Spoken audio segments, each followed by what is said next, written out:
Eu quero falar de economia agora. Nós estamos na chamada super quarta, dia de decisão sobre taxa básica de juros no Brasil, nos Estados Unidos, e aqui o consenso do mercado está indicando, por enquanto, queda de 0,5 ponto percentual. Então a Selic passaria de 13,25% atuais para 12,75% ao ano.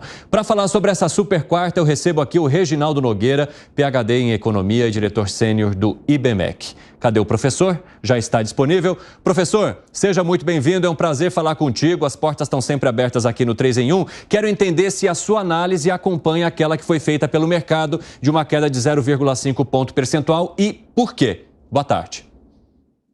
Boa tarde, Evandro. Boa tarde a todos participando aí com você. Muito obrigado pelo convite. Bom, eu acredito que sim, respondendo diretamente a sua pergunta, o Banco Central ele já sinalizou na sua última reunião um corte de 0,5 pontos na taxa Selic para essa reunião agora, né? É importante a gente lembrar que na última reunião houve ali uma divisão, uma parte do Copom acreditava que o melhor seria um corte de 0,25 nesse início do processo, né, de relaxamento da política monetária. A maioria, inclusive com o voto do presidente do Banco Central, Roberto Campos Neto, acreditou que o ideal seria já iniciar com um corte de 0,5, mas o mais importante é que naquele momento já foi sinalizado que cortes de 0,5 deveriam seguir de agora até o final do ano, né? Tanto que o mercado já, a partir daquele momento, colocou ali quase que um consenso, hoje a gente pode falar aí, são mais de 95%, né, dos analistas têm apontado um corte de 0,5 para essa reunião de hoje e provavelmente para as próximas duas até o final do ano, o que levaria a nossa taxa de juros para 11,75 ao final de dezembro, né?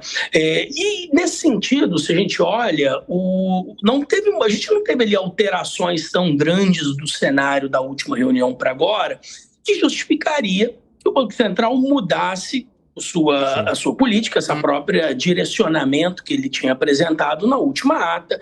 Então é por isso que é difícil que a gente tenha aí uma surpresa hoje, um corte diferente de 0,5 na Selic. Essa decisão do Copom deve sair entre 6 horas da tarde e 6h30 da noite, por isso que a gente não consegue bater o martelo ainda sobre a decisão. Mas, professor, eu queria colocar um ingrediente nesse meio, que é o preço do petróleo. A gente viu o preço do petróleo, do barril do petróleo, subir bastante nos últimos tempos. Passou de 70 a 90 reais, há um temor de que ele chegue até a 100. Eu queria entender, 100 dólares. Eu queria entender do senhor se isso pode interferir de alguma forma, porque quando a gente fala do petróleo, há a possibilidade de uma interferência muito grande nos números da inflação aqui no país. E isso pode, de alguma forma, alterar as previsões ou até mesmo as decisões do Copom nas próximas reuniões? Bom, eu acredito que, assim, né, combustível, petróleo, né, e aí, obviamente, gasolina, diesel, né, todos os derivados têm um impacto muito importante dentro da inflação, não só do Brasil, no mundo inteiro, né? Se a gente olha a inflação no Brasil, mais ou menos 1/5 dela está nos itens de transporte em geral.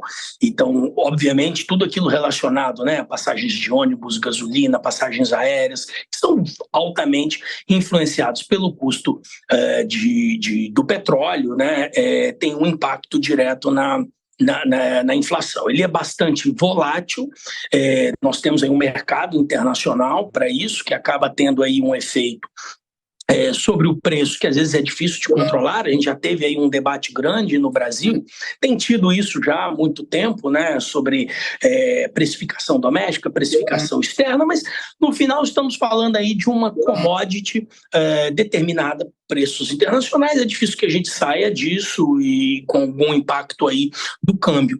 Mas é importante a gente levar em conta que não é só isso agora, nesse momento, que está afetando a inflação brasileira. E quando a gente olha para frente, né, existem alguns fatores conflitantes. De um lado, a gente teve em agosto uma surpresa inflacionária positiva, que nos colocou de novo no jogo de, quem sabe, em dezembro, ter uma inflação no limite da meta de 4,75, né, que seria o teto da meta.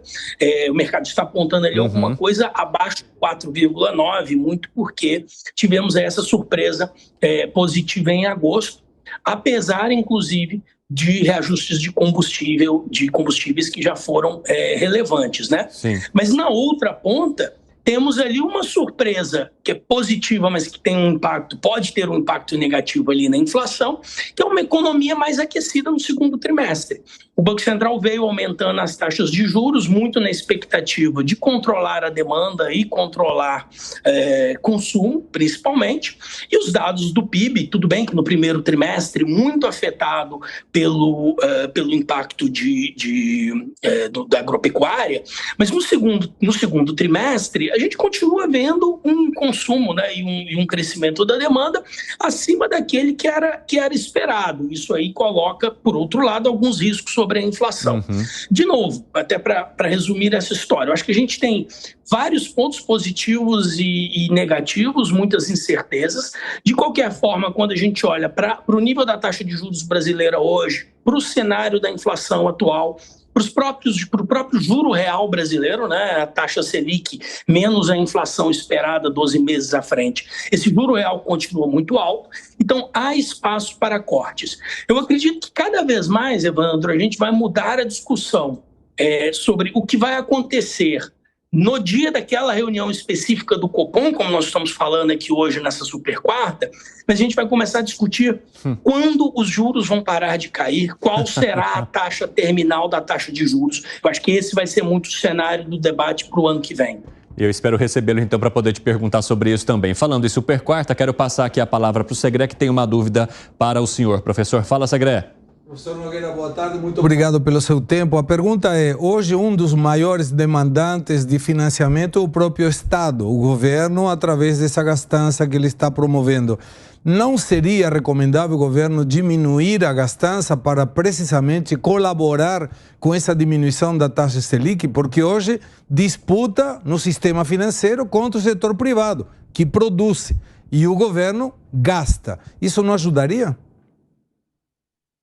Com certeza, temos aí um risco fiscal que o próprio Banco Central já vem falando há algum tempo, né? Se a gente pega as atas, os próprios relatórios trimestrais de inflação, o Banco Central vem falando persistentemente sobre o risco fiscal, sobre o déficit primário, principalmente, né, e os impactos que isso tem sobre a economia brasileira e sobre a taxa de juros. Com a aprovação do novo marco fiscal, houve ali um momento de maior tranquilidade a esse respeito, mas nós temos tido aí nas últimas semanas uma discussão muito grande e preocupante sobre uma mudança do recém-aprovado marco fiscal já para o orçamento de 2024, porque tem, no processo orçamentário tem sido difícil buscar a meta do déficit primário zero. Eu acho que, nesse sentido, uma discussão, né, essa discussão do orçamento e essa discussão principalmente sobre a meta do primário para 2024, ela pode sim ter um efeito importante sobre a taxa de juros brasileira e de novo, não tanto sobre a taxa de juros no curtíssimo prazo, o que ela vai acontecer nos próximos meses, mas sobre a taxa de juros de longo prazo, principalmente sobre a taxa de juros real de equilíbrio da economia brasileira. Se os déficits, né, se houver ali uma sensação de que a situação fiscal não está equacionada e que, de repente, voltaremos a uma situação de crescimento muito forte da dívida pública, isso com certeza tem impactos na curva de juros, impacto na taxa de juros de longo prazo e, com isso, obviamente, sobre o próprio crescimento da economia no longo prazo. Professor, só para a gente finalizar rapidamente, eu gostaria de falar um pouco sobre a decisão lá de fora, né? Estados Unidos manteve em 5,25%, já houve uma decisão do Federal Reserve, e essa, se não me engano, é a maior taxa de juros dos últimos 22 anos nos Estados Unidos, né? Embora seja bem menor que aqui do Brasil, mas para eles é uma taxa alta. E eu queria entender se isso, de alguma forma, acaba atraindo mais os investidores para aquele país, tirando um pouco do interesse de países em desenvolvimento, como o Brasil, por exemplo. O Brasil e todas as economias emergentes são afetados pela taxa, né, pelos Fed Funds, pela taxa de juros determinada pelo Federal Reserve. Elas, na verdade, são um balizador da liquidez internacional. É importante lembrar que, inclusive, nem foi só o Banco Central americano que tomou a decisão de juros hoje. Tivemos também uma decisão relacionada à taxa de juros na China, no meio de toda a crise, né, chinesa, o Banco Central chinês também manteve sua taxa de juros nesse momento. Isso também tem implicações importantes para o Brasil, principalmente por uma economia, né, como a brasileira, bastante interligada com a economia chinesa em termos de exportação de commodities e tudo mais. Mas, especificamente no caso dos Estados Unidos, o que é importante destacar é que, mais do que a manutenção da taxa de juros, a sinalização de que os juros podem voltar a subir até o final do ano. Eu acho que é isso que o mercado vai estar avaliando nos próximos dias. Houve ali uma sinalização clara do Banco Central americano de que essa pausa, essa manutenção dos juros não deve ser interpretada como que os juros ficarão nessa taxa permanentemente, que eles continuam avaliando o mercado de trabalho, que vinha muito aquecido nos Estados Unidos. Isso tem impacto sobre salários e aí, obviamente, sobre a taxa de inflação e sobre a própria taxa de inflação. Lembrando que nos Estados Unidos eles possuem uma meta de inflação de 2%. Embora a inflação venha em queda nos Estados Unidos, as medidas de núcleo de inflação, né, quando a gente retira ali índices mais voláteis, por exemplo, combustíveis, essa taxa continua persistentemente alta, e é nisso que o Banco Central americano tem olhado. Então, uma taxa de juros nos Estados Unidos mais alta, ela coloca um pouco mais de pressão em economias emergentes, até porque, como você disse, se a gente abaixa muito a taxa de juros, o diferencial de juros brasileiro para o americano fica menor, as pessoas acabam optando pelos Estados Unidos. Isso afeta a taxa de câmbio brasileira, afetando a taxa de câmbio brasileira, isso afeta indiretamente a nossa inflação via repasses cambiais para preços, produtos importados e tudo mais, né? Então, na verdade, temos aí um cenário complexo em que o Banco Central brasileiro ele precisa olhar a todo momento, não só os indicadores brasileiros, mas também os indicadores internacionais que vão afetar suas decisões de condução de política.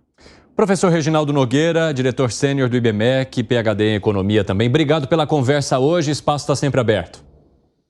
Muito obrigado, agradeço pelo convite, boa tarde a todos. Muito boa tarde, até a próxima.